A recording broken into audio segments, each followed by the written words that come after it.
जोधपुर की एक चर्चित दुकान पर लस्सी का ऑर्डर देकर हम सब दोस्त यार आराम से बैठकर एक दूसरे की खिंचाई और हंसी मजाक में लगे ही थे कि एक लगभग 75-80 वर्ष की बुजुर्ग महिला पैसे मांगते हुए मेरे सामने अपने हाथ फैलाकर खड़ी हो गई। उनकी कमर झुकी हुई थी, चेहरे की झुर्रियों में भूख तैर रही थी, नेत्र भीतर को धसे हुए किंतु सजल थे। उनको देखकर मन में न जाने क्या आया कि मैंने अपनी जेब से सिक्के निकालने के लिए डाला हुआ हाथ वापस खींचते हुए उनसे पूछ लिया, दादी जी लस्सी पियेंगे? मेरी इस बात पर दादी कम अचंभित हुई और मेरे मित्र अधिक, क्योंकि अगर मैं उनको पैसे देता तो बस 5 या 10 रुपए ही देता, लेकिन लस्सी तो 30 रुपए की एक है। इसलिए लस्सी पिलाने से मेरे गरीब हो जाने की और उस बूढ़ी दादी द्वारा मुझे ठग कर अमीर हो जाने की संभावनाएं बहुत कम बढ़ गई थी। दादी ने सकुच चाहते हुए हामी भरी और अपने पास जो मांग कर जमा किए हुए 6-7 रुपये थे वो अपने कांपते हुए हाथों से मेरी ओर बढ़ाए। मुझे कुछ समझ नहीं आया तो मैंने उनसे पूछा, ये किस लिए? इनको मिलाकर मेरी लस्सी के पैसे चुका देना बाबूजी। भावुक तो मैं उनको देखकर ही हो गया था।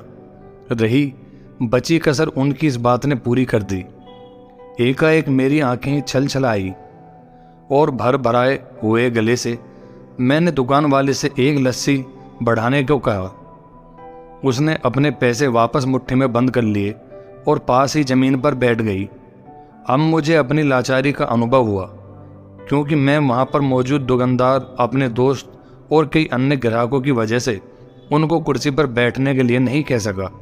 डर था कि कहीं कोई टोक न दे, कहीं किसी को एक भीख मांगने वाली बूढ़ी महिला के उनके बराबर में बैठाए जाने पर आपत्ति न हो जाए। लेकिन वो कुर्सी जिस पर मैं बैठा था मुझे काट रही थी। लस्सी कुल्हड़ों में भरकर हम सब मित्रों और बूढ़ी दादी के हाथों में आते ही मैं अपना कुल्हड़ पकड़कर दादी के पास ही जमीन पर बैठ गया, क्योंकि ऐसा करने के लिए तो मैं स्वतंत्र था। इससे किसी को आपत्ति नहीं हो सकती थी। हाँ, मेरे दोस्तों ने मुझे एक पल को घूरा, लेकिन वो कुछ कहते ही उससे पहले ही दुकान के मालिक ने आगे बढ़कर दादी को उठाकर कुर्सी पर बैठा दिया और मेरी ओर मुस्कुराते हुए हाथ जोड़कर कहा, ऊपर बैठ जाइए साहब। मेरे यहाँ ग्राहक तो बहुत आते हैं, किंतु इंसान कभी कभार ही आते हैं। अब सबके हाथों में लस्सी के कुल्हड़ और होठों पर सहज मुस्कुराहट थी।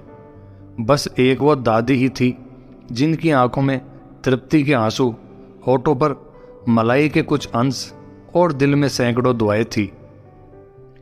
ना जाने क्यों जब कभी हमें 10-20 रुपए किसी भूखे गरीब को देने या उस पर खर्च करने होते हैं तो वो हमें बहुत ज़्यादा लगते हैं। लेकिन सोचिए कि क्या वो चंद रुपए किसी के मन को तृप्त करने से अधिक कीमती हैं? जब कभी अवसर मिले ऐसे दयापूर्ण और करुणामय काम करते रहें, भले ही कोई आपका साथ दे या ना दे। कहानी अच्छी लगी हो तो वीडियो को लाइक करें और चैनल को सब्सक्राइब करना ना भूलें। धन्यवाद।